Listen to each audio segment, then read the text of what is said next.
Hey, spiritual Barbies and spiritual Kens. Welcome to another episode of the Spiritual Sisters podcast. It's Gabrielle here. Hey guys, it's Nicole, and surprise, surprise, we have a guest today. We have Miss Eileen from the Woo Curious podcast, and this has been a long time coming. We totally dropped the ball on this one, Eileen. We're so sorry, but everything happens when it's supposed to, so welcome. Thank you for having me, and no worries at all. Yeah, it's all in the timing that it's meant to be. Yeah, and I think there was some changes on your podcast, so that happened with another one of our friends recently where she was going to come on and then her business changed and then she came on. So we were kind of thinking, well, it probably worked out because you would have come on talking about one thing and then it shifted. So same thing for you. You probably would have come on with a totally different podcast. So it always works out. Yeah. Or at least as part of a duo. Yeah. Yeah. So we usually ask our guests 5 questions to get started, just so that way our audience gets to know everybody a little bit better. And then they're just really fun questions for us too. So you ready? I'm ready. Okay. What are your big 3? Oh, I am an Aquarius sun, moon, and a Leo rising. Aquarius sun and moon. Okay. Mm-hmm. Aquarius is what, Gabs? Leo's a fire. What is Aquarius? It's air. Air? Mm-hmm. And they're both fixed. Mm-hmm. Would you say that you are stuck in your ways / maybe even stubborn? Maybe a little. She's like, maybe not out loud. I wouldn't say it. Yeah, I certainly can be. Okay. Yeah. And what is your human design? I am a projector. I'm a 363. Oh my gosh, I always mix up the order of those two. I'm a 6'3", splenic projector. Gabs, I saw your face. What are you thinking? Because you're way more versed in this than I am. I was just kind of wondering how the splenic kind of plays a role in that makeup, because that's very unique. And I was just thinking about like your energy with respect to being a projector, because it's kind of like hit or miss unless you're invited, right? Yeah, I definitely, I mean, I don't know enough of the ins and outs of like how those two interact to speak to it from that perspective, but I certainly, the ebbs and flows of my energy, having learned about human design, it has been the most like eye-opening and permission-giving thing that I've learned, tool that I've learned, that along with the way that I live with the seasons has been just incredible for giving me that like, oh, I'm not broken. Oh, I will find the energy again. Mm-hmm. And it's been really cool. I love human design. I love that. We're definitely going to get into the comment about like just like ebbing and flowing and living with the seasons. So we're going to put a pin in that. Mm-hmm. We've done a couple episodes on human design with some of our human design experts. So one of the kind of common themes is it is like a permission slip. It's not like you're necessarily learning a lot about yourself, but it's just kind of confirming the things about yourself that maybe are sometimes challenging to work with. Mm-hmm. And it's like, oh, okay, I'm this way for a reason. So it's more of that, okay, it's okay for me. The big thing was it's okay to not finish that book because I'm the queen of starting books and not finishing them. But it's like, well, you don't always need to. You kind of get what you need. Right. And you can move on from it. So that's what I love about human design. It's like, oh, I get it now. I'm not defective. This is the way I was made. Yeah, totally.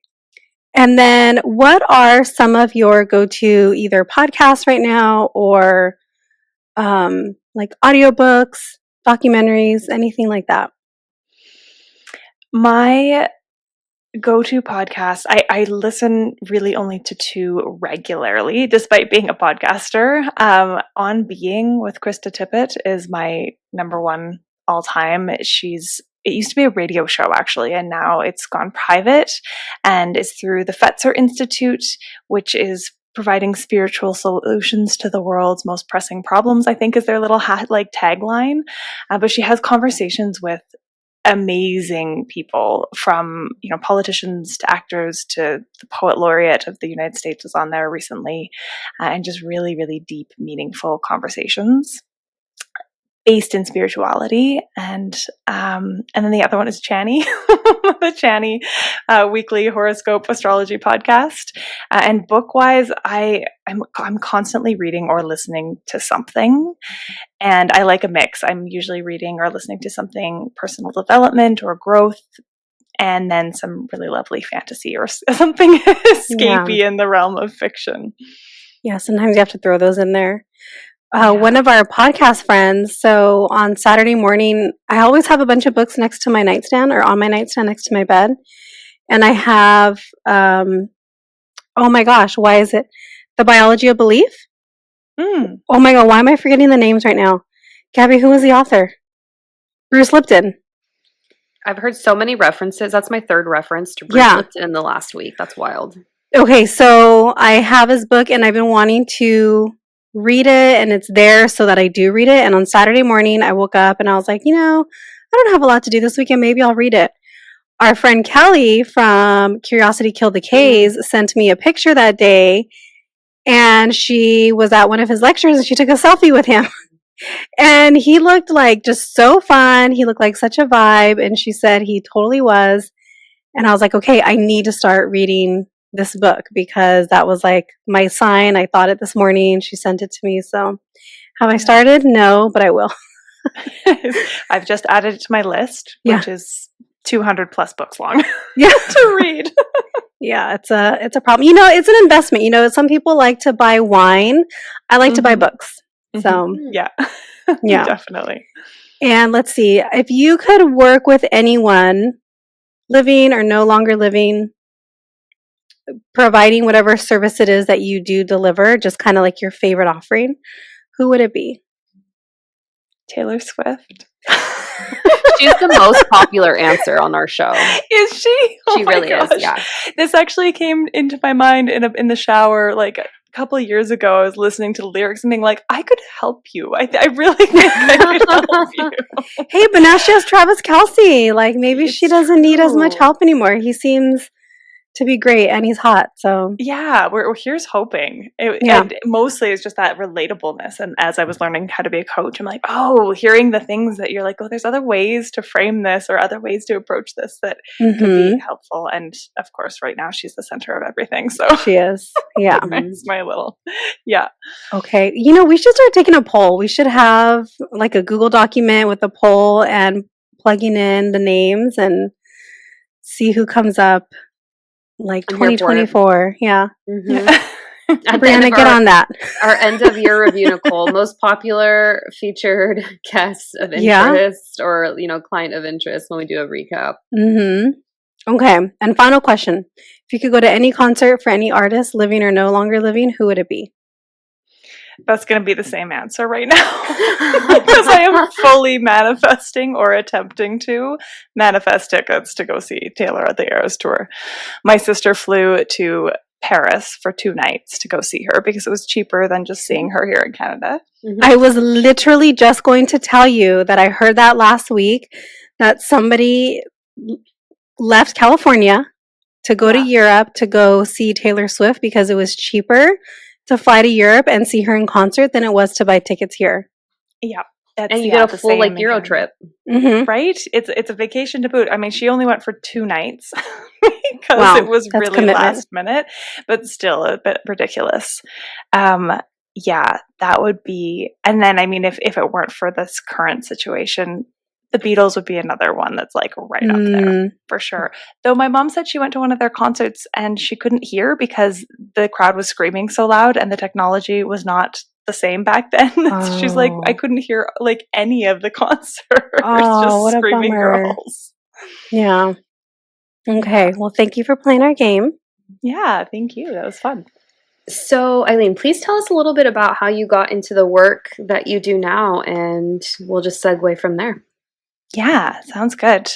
So I was a midwife for several years, and I started running up against what I would later find out was burnout early days of COVID, I started to feel like I was really hitting a wall. It felt like COVID really stripped away a lot of the coping mechanisms I had to deal with a job that was high stress. I did a lot of traveling pre-COVID. We'd go out for, food after a long birth to connect with the other midwives, having all those support systems in place. And when COVID hit, it was like, oh, now it's just this work that I'm doing, and I'm living alone right now. And I feel like I was feeling really adrift. And I started looking for really just something to learn for myself, something to fill my time, to pursue. And a friend was taking a life coaching course that sounded really interesting. I actually had no idea what a life coach was at the time. I just knew that she kept writing these blog posts about this personal growth journey she was on from this course. And so I looked into it and I applied and was accepted into the program. And almost simultaneously, I started to work with a former midwife who had left that profession after a glorious burnout as well. There's a theme. And she was doing like coaching / energy healing. I wasn't totally sure if I believed in energy healing, but I knew that she was somebody who I could go and talk to, who I didn't have to explain my situation. And she offered a year-long, it was called Wild Medicine Energy Healers Training. And I was so curious. I was so skeptical. I was like, I don't know if any of this is like real, but I really just want to be in her energy and learning from her. And so I dove into that at the same time and kind of took those two programs concordantly. One was a year long, one was 9 months. And partway through, I started to think like, oh, I could actually do this as my work instead of the midwifery piece. And so it wasn't too long after I wrapped up both those programs that I decided to make the leap, and I shifted out of midwifery and into intuitive coaching and energy healing, which is what I'm doing now. I have a dumb question, so excuse me. What is the difference between a midwife and a doula? It's not a dumb question. It is the most frequently asked question. Oh, okay. So it's good to ask because I should know a lot these of your things. listeners are wondering. So, and I can't speak to you guys are down in the States. You Yes. said California, yeah. Mm-hmm. I can't speak to the regulations down in America, but it's similar, and definitely scope of practice is very similar. A midwife is a medical professional. So in Canada, we're on par with like a doctor, but we only provide care for pregnancy, deliver babies, and then postpartum we can prescribe medications, order tests, all of that stuff. A doula is a support person for labor and birth. So you can become a doula with like a weekend training. Most of them are longer trainings than that and have some hours, but there's no regulation around that profession. Whereas a midwife is like a medical, like we take the place of a doctor for pregnancy. So somebody could have both. Someone could have a midwife kind of treating them throughout the pregnancy, and then the doula for the labor and delivery. I almost wonder too, it kind of reminds me of like a therapist and a coach, where there's like, you could have a therapist kind of working with you long term, but then you can have a coach with you maybe working on something specific, and like they both kind of work together, but they're a little bit separate. Yeah, I'd say that's an approximation for sure. I think there is maybe, that's like, I've never thought about it that way. With midwifery, you'd obviously you have to have your midwife at your birth. Your doula would be there to support, and they're there to, help you with different positions and relieve your partner so they can go eat if it's long, and that kind of, that emotional. They don't need to be relieved. Like, they can sit through that. Come on. Like, I mean, they can, and they're going to be a better support if they've been fed or have gone to the bathroom if they need to. And so, I often would encourage my clients to also hire a doula, because even though I was there with them, providing a lot more hands-on support than the average physician would through labor, there's still obviously all of the medical side of things, charting, checking baby's heart rate, all of the management piece that midwives are responsible for. Okay. And so you then transition, you said, to doing kind of like life coach and energy healing and energy work. So what is your specialty? Like, everybody kind of has something that they start to notice, oh, I'm seeing more of this? Or I guess for you, did you choose your specialty, or did you let the specialty choose you and you just kind of went where the energy was flowing as far as who was coming to see you for what? Yeah, it was a bit of both. It was a bit of a winding journey. Immediately as soon as I started coaching, I was talking a lot about like rest and the idea of, especially for women, being able to advocate for their needs, set healthy boundaries, rest without guilt. That was a big piece. And then as I moved further into it, I really started to lean into the more spiritual, intuitive side as well. And that energy healing piece came in. And I kind of discovered, as it were, the Wheel of the Year calendar, which is what I now kind of move with and integrate into my coaching and healing. And the way that I coach is a blend of like full on, I drop into energy remotely, energy healing, intuitive download stuff, and one-on-one in person or face-to-face over Zoom anyways, coaching with my clients. I was thinking, I was like, that what a transition from working like just probably the most intense, unexpected hours, really dependent on like, I guess, what type of client you have and what season they're in terms of their pregnancy. But then also just progressing to being very in flow with the seasons, because operating with the Wheel of the Year and my understanding of it, that's very divine feminine energy. Yeah, it is. It's interesting because there's so much about the birth world that is divine feminine energy as well, obviously, quite very Totally. literally. But certainly for me, it was, I think, the big piece of shifting out of that career. It was the hours. Like I loved the work itself, but I never want to be called at 2 a.m. again and have to get out of my bed to go manage an emergency. Especially as a projector, because projectors, my understanding is they maybe tend not to have as much energy as the other types do. But something that I really wanted to hone in on, just for our listeners out there that may not be as familiar, I'm familiar with it. I'm familiar with it because I operate that way astrologically, at least my understanding of it with like, the solstices and the equinoxes and whatnot. But can you please explain what the Wheel of the Year is? Yeah, for sure. It is, at its essence, it's a calendar, and it's a Celtic calendar or an old agricultural calendar. So if you look back into Europe and the cultures that were there, and even around the world, most of our historical cultures will have markers at these points, at these times of year, because they were relevant from an agricultural standpoint. So you mentioned the solstices and the equinoxes, and then the midway points in between. And modern pagans and Wiccans will follow this calendar as well. And some of the words that we use or the names for the celebrations are actually more modern pagan terms that have been applied, because some of those, like the autumn equinox, for instance, doesn't have like a name in the ancient Celtic calendar. It's called Mabon now because that was come up with in the 70s. But for me, I really lean heavily into the Celtic side of things because that's where my heritage is from. And so I follow that as a way to mark time and to move with the energies of the seasons. So we did an episode a while ago, and we had a family member and then a listener of host of another podcast, and they were making fun of us because we were saying Celtic, and apparently it's Celtic. However, you were saying Celtic. Stop it. Eileen, do not listen to the Halloween episode that we did last year. Okay, so that being said, though, I'm with my girlfriend, and she spent a year traveling through Europe.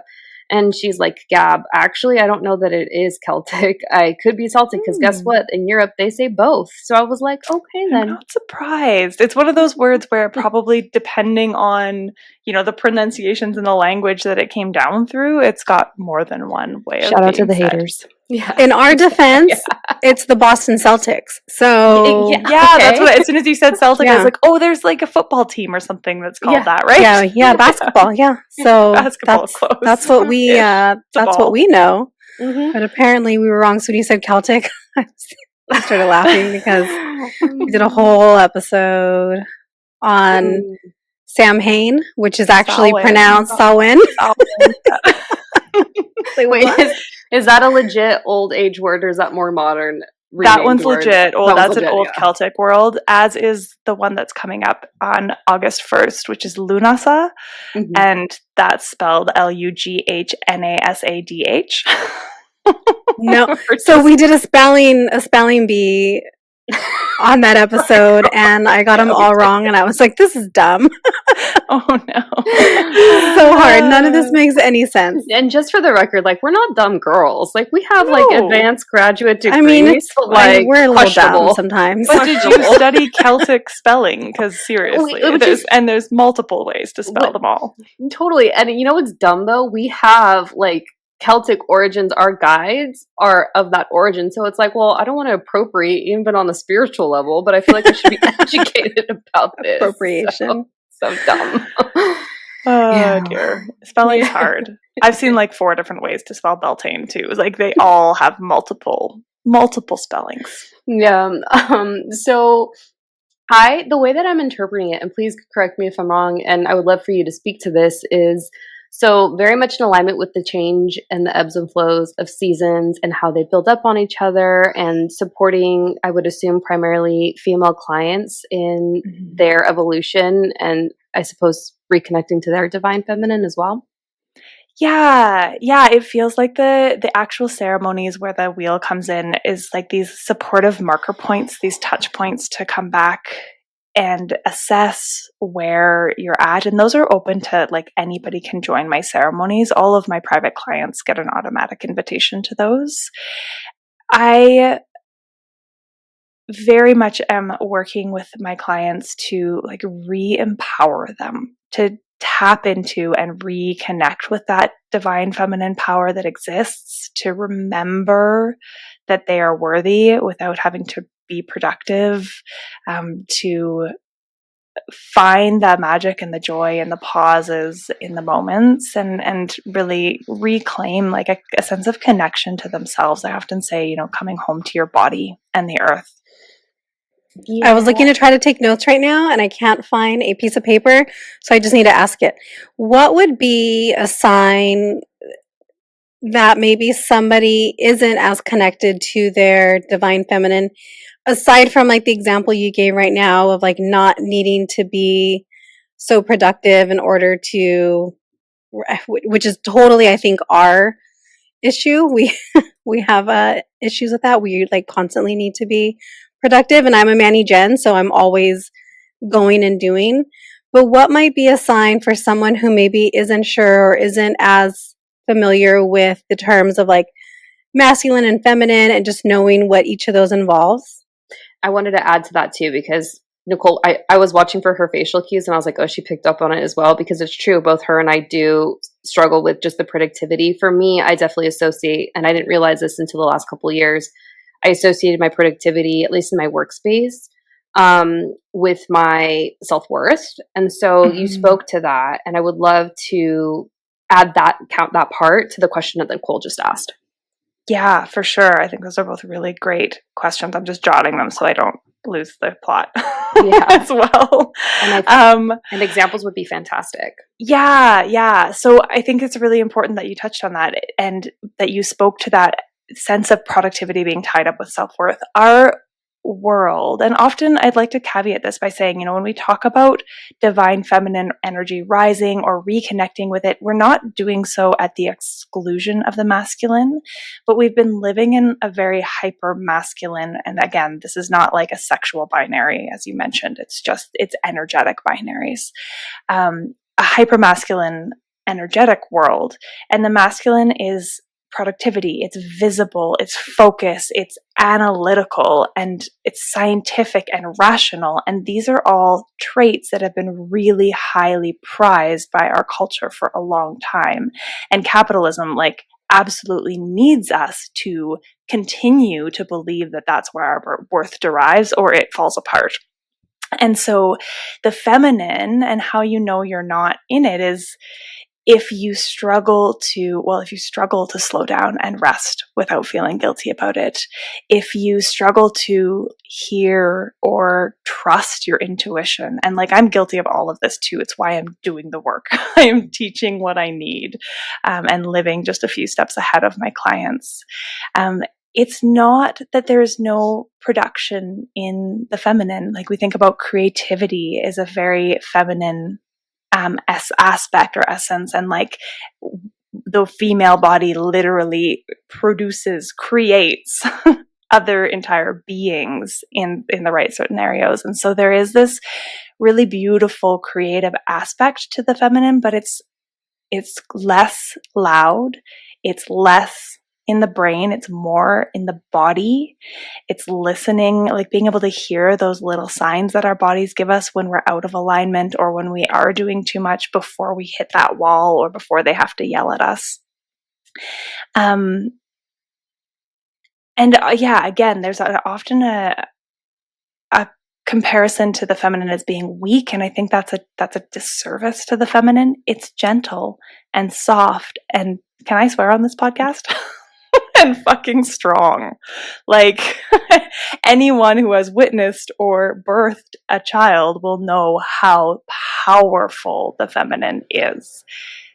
I have birthed and Gabby has witnessed.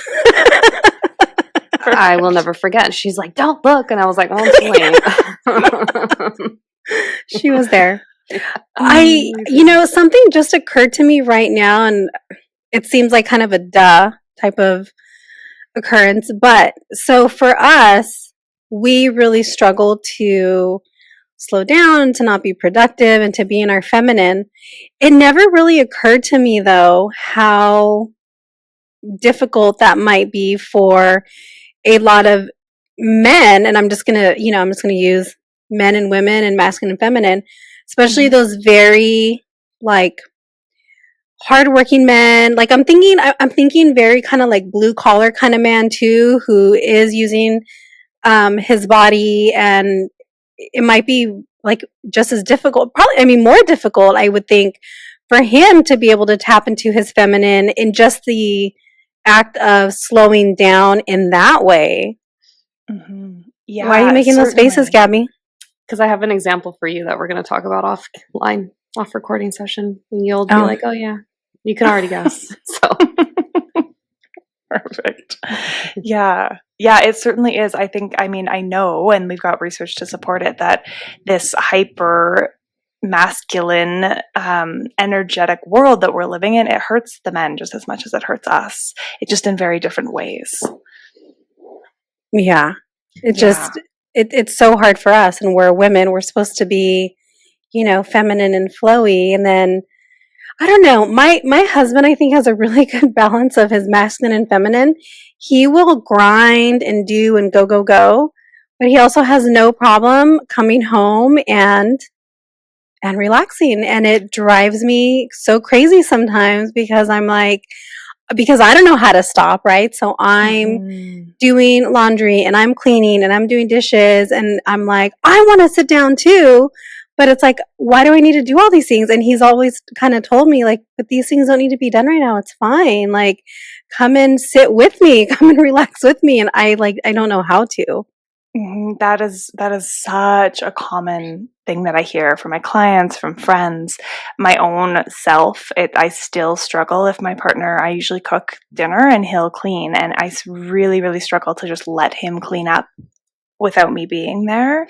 And that comes back to, partly it's this like productivity is worth, but then there's the added layer for women of what I call the good girl syndrome or good girl conditioning, which is where we have been told from a very young age that our worth is also dependent on us taking care of everybody around us, their emotional needs, their physical needs, putting everybody else first. That makes us good. And so unless absolutely everything is tended to, we are being lazy or sinful even by resting.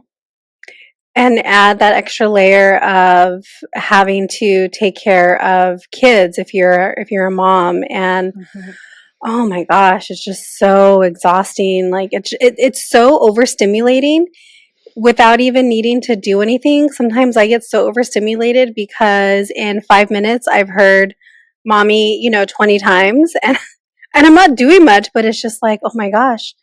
this is a lot. And maybe I'm not having to do a lot in that moment, but I'm having to maybe answer a lot of questions in that moment, right? So having to like use my brain and just like not being left alone. And then as a mom, usually we're the ones that they come to for comfort, for cuddles, for all of that, which I'm all for. I love to cuddle with my little boy, but sometimes I don't want anybody touching me and that gets really overstimulating, but you can't say no because you have to also like give in that way, right? You have to do that piece. You have to give that affection. You have to give that love. And sometimes it's a lot. And in the society that only holds up material production, like you work for dollars for hours producing things or outcomes, measurable, KPIs and all that stuff, the work of motherhood doesn't get, like, it doesn't qualify almost. And so then for a mom to just, in quotes if people aren't watching, to just spend the day with their kids and not lose their mind doesn't count as work, even though it really is. It's a lot. It's emotional labor. It's being physically present and emotionally present and all of that. I took care of my nephews for 48 hours 2 weeks ago, and I'm like, yeah, our sister's a stay-at-home mom, and I'm like, I don't know how you do it with a kid that age. Like, I would be a stay-at-home mom for school-age kids that I'm sending off every day for 6 hours.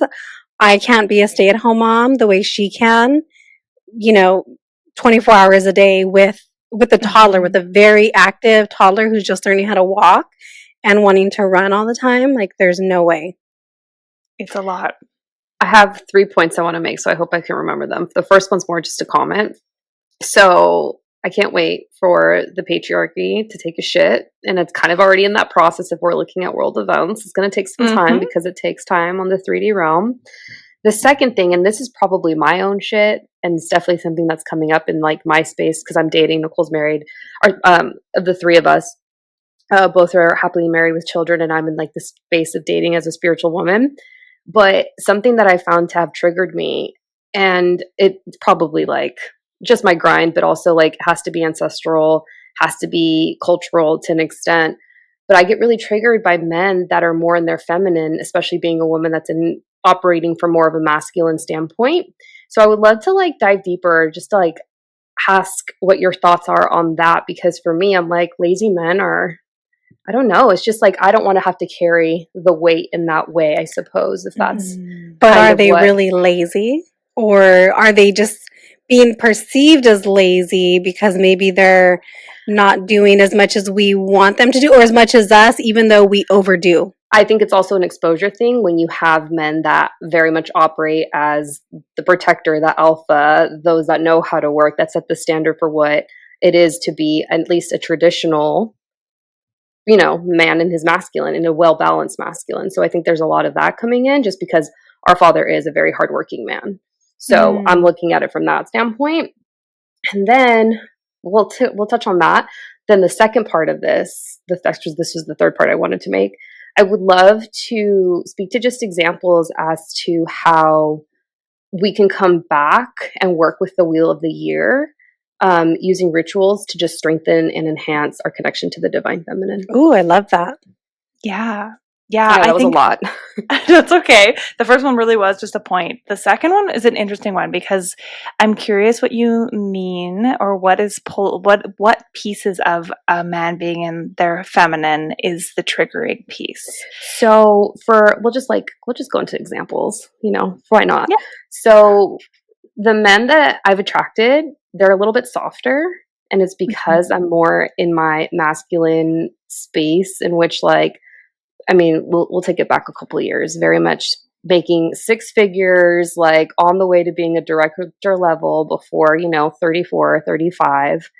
And the men around, they were a little bit more maybe emotionally available than I was, and a little bit softer with respect to just like showing their emotions. And for me, it was kind of just like it was kind of a turn off. But I know that's probably in relation to like what I've been exposed to with respect to maybe like, men in my life, or just like men that like I admire and I'm attracted to, but I'm not finding that in the men that are interested in me because I attract softer men, at least in that point. It's interesting because right now I'm in between a transition, so that's not necessarily the case, especially as I'm leaning more into my feminine. But again, doing the work, I've explored this and understood this in the last couple of months and years, whereas before I kind of just couldn't put words to what was going on. Yeah, that's interesting. I have multiple thoughts. One of which is wondering what it is about their vulnerability that feels uncomfortable to you, and that very well, I think that's a common sense from a lot of women is like, ooh, like you're crying. Oh my God, is that like is the world collapsing? Part of it, I think, is because we don't have great models of men in their emotions, men and their vulnerability, managing them. There might be a sense of like, oh shit, now I have to manage this or caretake or make him feel better, or those kinds of things can come up as well. Like, oh no, now it's more work for me, which doesn't necessarily have to be true, but it's there for sure. Yes. It's like it's more work for me and I already have enough work to do. Like I don't have the time for this. So I think like a sense of maturity in embodying both your masculine and your feminine, when you are embodying your divine feminine as a man or a woman, part of the maturity there is that you can manage your own emotions. You can speak them, you can show them, you can, have conversations about them and let them be on the surface, but you're in charge of them. You're the one who's responsible for them and you own that. Yeah, and I feel like because I operate in like say just with masculine approaches in my day-to-day, but I'm working with the emotional, like I'm a highly emotional person, like triple water, like highly, yeah, and I own it because that's my superpower, right? But I think about it, I'm like, oh my gosh, it is more work, and it's like I don't want to have to deal with that on top of like my own shit, So it is the expression of like a healthy expression of a man's just emotions, and something just to wrap that point up, at least on my part, that I've noticed, because I don't read men too often. I would say most of my clientele is females primarily. It was astounding to me how sensitive men actually are. And I was like, oh my gosh, it was just like something like I hadn't expected. And when I'm in their energy, it's completely different than reading a woman. And it's really intriguing. There's a lot there. We have science that shows that little boys are actually more emotional than little girls. And we, for lack of a better term, beat it out of them. And it's not that it goes away, it's just that it gets repressed. And then we have men who don't know how to even name or label their emotions. And so they either shut down, they stonewall, or they get angry. But one of the books up here is called For the Love of Men by Liz Plank. And it's so good. It's about toxic masculinity and how it affects the men in our world and how harmful it is. But it is not surprising to me that they are more emotional and more sensitive, because there again, it comes back to, in some ways, this like the strength and equanimity that is required to be a female animal, to birth babies, to care for them, to raise them. If we fly off the handle at every little thing, like we're not going to be very successful in that, it seems. And so that feels to me, I'm speculating, but that's like the biological science part of my brain that's like, there's a reasonable, rational reason for this. But yeah. I don't have little girls. I have a little boy, but I have friends with little girls.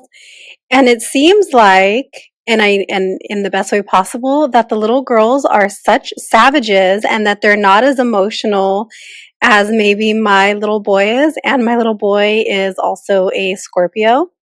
So he's very sensitive, and I've been very careful, me and my husband's also a therapist, and his dad is also very like well-versed in psychology. So the three of us parenting him have been really, I think, aware and good at not doing the whole like don't cry or stop crying or boys do that. We very much allow him to feel his emotions, because I do not want him turning into one of those little boys or, teenagers or young men who is suppressing his emotions and is just now an angry man, because that's what happens. I've said this so many times on the podcast that sad little boys turn into angry men.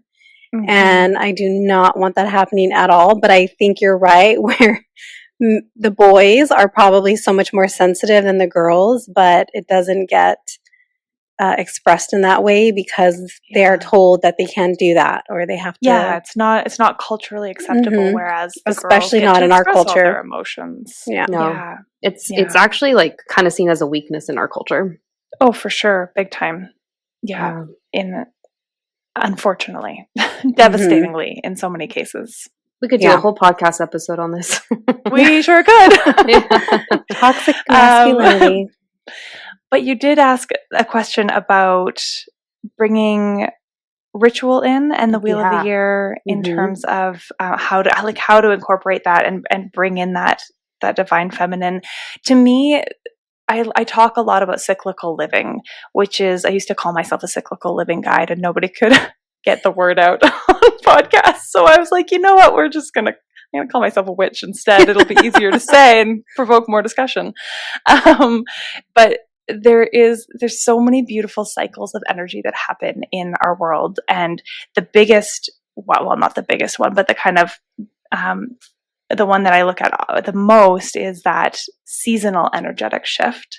But beyond that, we come down and we've got the lunar shifts, right, from full moon to new moon. And then mirrored in the female body of menstruating women, we have the hormonal menstrual cycle, which mirrors, again, the same energetics. And so to me, falling in line with the energies of the ebbs and flows of the seasons is in itself a bit of a return to the divine feminine. There is something really connected to Earth. I think there's a reason we have Mama Earth in so many cultures as well. There is that sense of creation force and life-giving energy force of the Earth, and therefore the seasons are a really lovely way to kind of, even beyond or without going deep into the specifics, there's this resonance of like, oh yeah, moving with the seasons in this way, in alignment, feels in flow, which feels a little more like tapping into that divine feminine. And the rituals that I hold, so there are 8 Wheel of the Year celebrations, and anywhere from simply marking the day and meditating on the energies and doing some reflection to creating an altar that changes. I always point, I have my altars off in that direction, an altar that changes to reflect the themes of the seasons, or going as far as dropping into actual ceremony or guided circle. I hold ceremonies that are hybrid, in person and online, for all of the Wheel of the Year celebrations. So it's women's circles, so we come together, some of us on the screen and some of us not. Thank goodness for this amazing microphone. It actually makes it work. And I do a little teaching about the energies of the seasons, and then depending on the season that we're in, it kind of guides what we're reflecting on. There's releasing a lot in the fall, reviewing the year, deciding what's ready to be let go of, to be released so that it can compost over the course of the winter. Perhaps we're planting a few of those, seeds of intention in the fall that aren't actually going to come to fruition until the spring. But really moving with those energies in our own lives. And sometimes it's on a really small scale, and sometimes it's a bigger scale, depending on what makes sense and works, because obviously we still have our lived experiences. A lot of people are still 9 to 5, Monday to Friday. And so the ebbs and flows, you have to bring them in elsewhere in your life. But even just acknowledging them can be really powerful. So you said there's 8. Are there 2 per season since there's 4 seasons, or does it not go that way? Yeah. So there's the equinoxes and the solstices, which in the Celtic calendar of the Wheel of the Year, those are called the cross-quarter days. And then there's the roughly midway point in between. And so there's set dates generally that the Celtic calendar follows. Some different calendars will slightly veer. Some of them really want to look at the exact astrological midpoint, but most of them are just about midway in between. And in the Celtic Wheel of the Year, those mark the beginning of summer, of the seasons. So we have seasons like Beltane is May 1st. May Day is what has been co-opted by the Christians. And we see that as the whole season of summer ending with Lunasa, which is August 1st, which is the beginning of autumn. And that's why the summer solstice is called midsummer in Europe, because it's actually the middle of the summer season, which is not how we do it here in North America. It's beginning of summer. And especially where I live, it's like, is it summer on June 21st? We don't know. Sometimes there could be snow. It's fine. It was raining here on July 10th, whatever it was on Saturday. I woke up to it pouring in July. We live in Southern California. Yeah, that's abnormal for there. For Yeah. sure. It was cold here. We had snow right through May, like on and off, not sticking, but Yeah, random. So, do you happen to know the dates for like whatever the rest of the year I might be, do. or a full year from from now until Yeah, a year well, let's from start now? with Samhain because that's the beginning of the Samhain? year. Samhain is the beginning of the year. So the Celtic calendar begins with winter, and the Celtic day begins with night, which really ties into my work because we begin with rest. We begin in the dark. And in that feminine aspect. And so Samhain is the 31st of October. And then we have Yule, which is roughly the 21st. It's the equinox. So the solstice, the winter solstice. Then we have Imbolc, which is February 1st, followed by Ostara, which is the spring equinox on the 21st-ish of April. And then Beltane is May 1st. And then Litha is the summer solstice, which is the 21st again of June. And then Lunasa is August 1st. And then Mabon is the solstice, or the equinox again, the fall equinox on September 21st. So, if I listened correctly, are two of those only like 9 days apart or something? Like, are two of those Did really I say they were close? They shouldn't be. No, I might have heard wrong. I think thought you I meant heard the something. solstice, right, Nicole? Yeah, I thought I heard something on like the 21st and then something on the 1st. December, right? December 21st and December then 21st and the 1st of February. 1st of February. And then what was after that? April 21st and the 1st of April 21st and then the 1st of May. Sorry, it's not April, it's March 21st and the 1st Oh, okay. of May. Yep, you caught me. I was like, okay. I did somewhere there.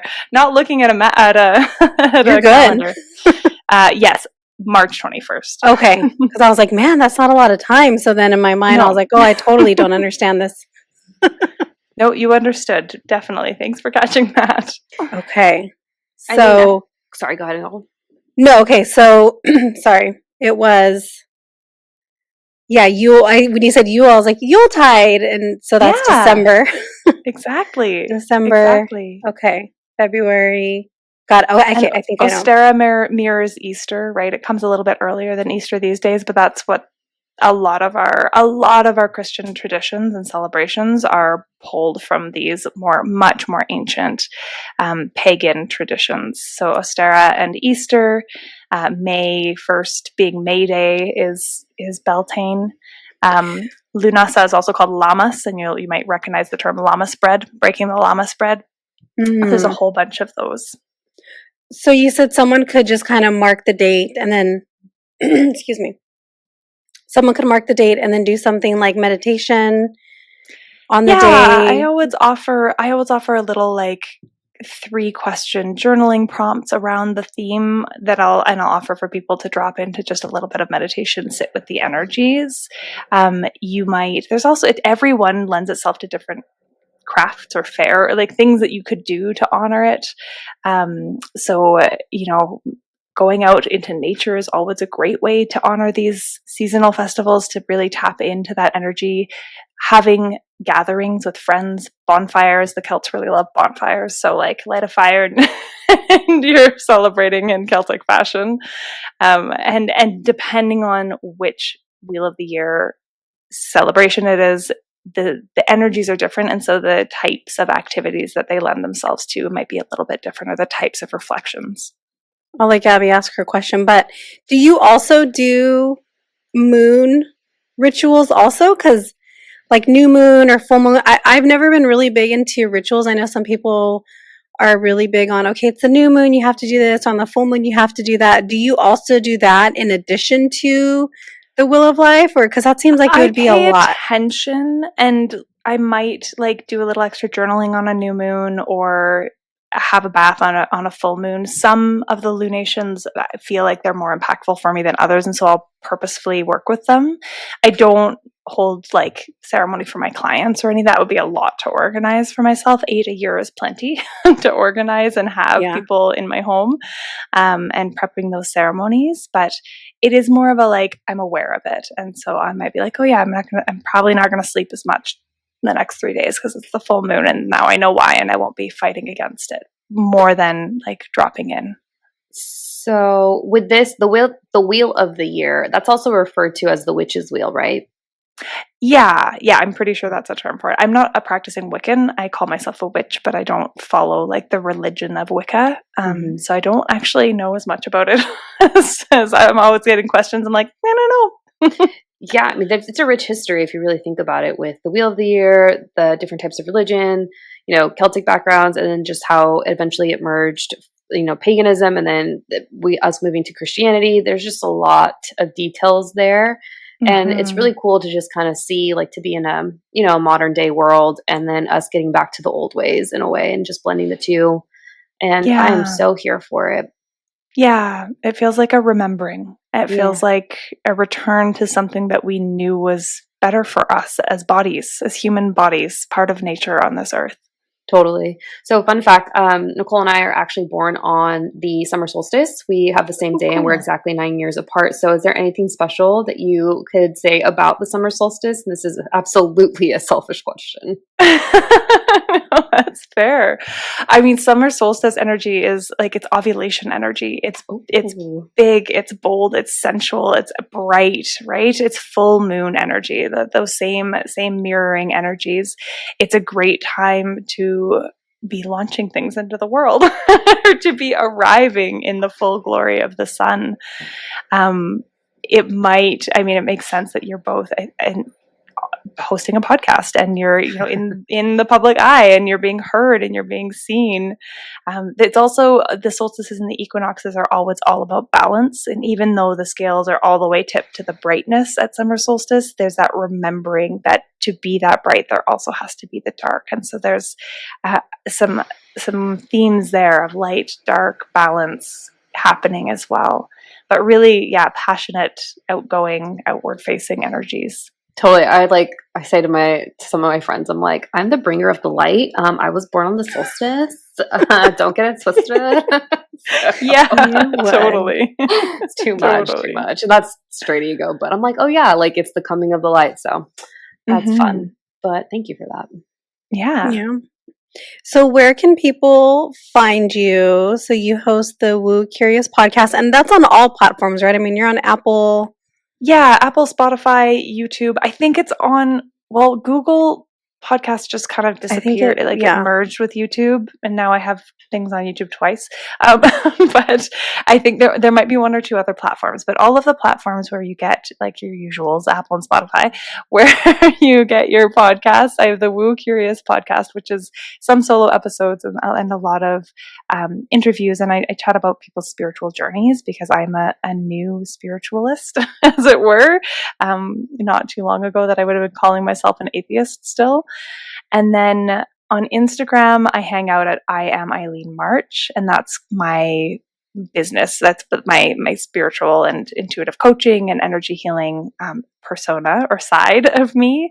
And my luminous life is my business name, which I recently switched my Instagram handle away from. But if you're curious about joining me for a Wheel of the Year ceremony, or finding out which kind of witch you are, if you head to my website, myluminouslife.ca, you'll get a little pop-up that'll offer you a quiz to determine which witch you are and what kind of rest that particular type of witch might be craving in her body. Yeah, do you remember what kind of witch I was? I feel like you're so good at remembering all these things. I mean, we're the same, so I'm going to go with crone. Fucking old hags. It's not one of the types on mine, so you don't. You can take it again. Our friend Kelly, her husband was deemed the kitchen witch. Oh, nice. Yeah, I only the quiz has got 5 different witches on it. So kitchen, lunar, eclectic, green, and what am I missing? Sea witch. I feel like it was an eclectic witch, right? Yeah, eclectic. Yeah, we did a podcast episode, and was it you talking about the different witches, or was it Kelly? It was you, right? Me, yeah. Yeah, it was Gabby. Yeah, Matt just stole the show. The kitchen witch. Okay, fun. so they can check out. I kind of want to do that quiz and see which one I am. And then you said your Will of Life ceremonies you do in person, but also virtual. Yeah, they're Okay. hybrid, so you can join from anywhere. They happen on the Friday kind of closest to the actual date of the celebration. So the next one's coming up on August 2nd. And if I don't know if this will have aired by then, I but if think it this comes hasn't, out later. yeah, So what that's would be the fair. one after August? The one after August is Maybon, and I am gonna find out for you what the date is right now. September, right? It's in 21st? September, and I have the date on my website. September 20th is the Friday at 7 p.m. Mountain Standard Time. So that would be 6 p.m. Pacific. Shout Okay, out so to you the guys will Maybons. have missed August, but you guys can check out September. Mhm. And what's the fee for that? It's a sliding scale. So the online is, and it's Canadian, so it's really accessible to your listeners. Perfect. So it's, there I am. I'm like, where's my tab? It's 15 to 39 for the online. 15, 25, and 39, I think, are the three prices. You guys And check most it out. people drop in around the 15 to 25 for Yeah. online. I wanted to keep it really accessible because it's something that I do, like, for me as much as for everybody coming. These ceremonies have really become part of the fabric of my life. Maybe I'll have to check one out so I could learn a little more about all of this. Yeah, I'd love to have you. Well, thank you, Eileen. And we will put all of your information in the show notes. But before we go, would you mind doing a card pull for our listeners? I would not. I would love to. Yes, I would not mind. That's always an interesting phrasing of a question when you're like, yeah, yeah, no, I would, yes, not mind. Okay, good grief. I am pulling from the Rooted Woman Oracle, which is by Sharon Blackie, who Thank you. she wrote the If Women Rose Rooted, which was her kind of seminal work. It's up there somewhere too. I always point to my books. These. Can we see a picture of the box? Yeah, of course. I don't know if I'm mirrored, but ooh, I love that. Okay. Yeah, and she does a lot of work with myth and Celtic myth specifically, and talks a lot about, being rooted in place, reclaiming. She talks about the heroine's journey rather than the hero's journey. Ooh, that one's going to fall out for us. And so this is a bit of a journey deck, and I just pulled Ellen. Ooh. It says Pathmaker and Guide. So Ellen of the Ways. The little I know about that story is that a lot of the old Roman roads, the pathways that they follow through the UK, are attributed to Ellen, actually, and were laid down over already existing roads. And so in terms of pulling her as a guide,